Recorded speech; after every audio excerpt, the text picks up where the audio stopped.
So often in the financial industry, people don't know exactly what to expect from their investment portfolio, what their investment portfolio's benefits are. So what we've designed is the portfolio builder and analysis, which allows us to put in your existing holdings and analyze exactly what you should expect to derive as a benefit from this collection of investments that your advisor has given you.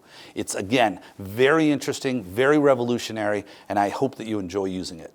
The portfolio builder is incredibly revolutionary in that it can allow you to input what you currently have. It becomes an analysis tool as well as a builder.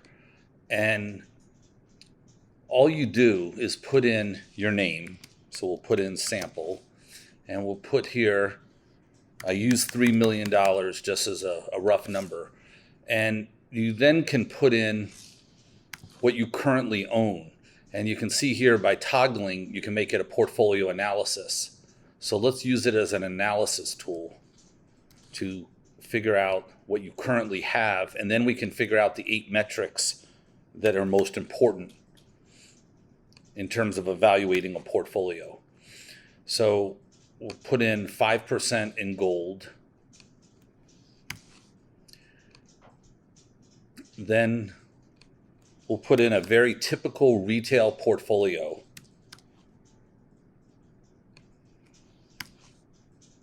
And again, most investment portfolios are terribly inefficient.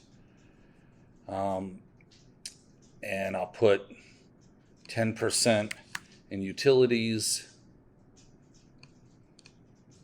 put 10% here, and 5% in small cap blend.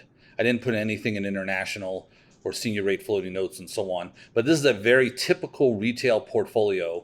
And when I hit submit, what you get is a historical rate of return of 7.54, a standard deviation of 10.55, and a variance drag phantom tax. Real simple. You want that to be 0.8 or lower, and this is 1.4. You want your Sharpe ratio to be 1 or higher, and this is 0.62. And the probability of any loss in the next 12 months is 24%. And out of $3 million, you have $509,574 at risk. And your upper and lower return spectrum is 28.64 down to 13.57. So another way of saying that is you have just as good a chance in the next 12 months of making 28.64% as you do losing 13.57 while averaging 7.54. And a lot of this has to do with the correlations. And the correlations are very, very high in terms of the S&P. You have 0.84 and you have 0.61 down here with the domestic equities, and that's the overall portfolio. So you just do not have a very good portfolio with this analysis tool. And then you can look at the return histogram. And this is one of my favorite tools to look at because this shows that out of the time period that we were looking at, you had 6 months where you had minus 5% or greater, and you had 4 months where you had minus 5 to minus 4.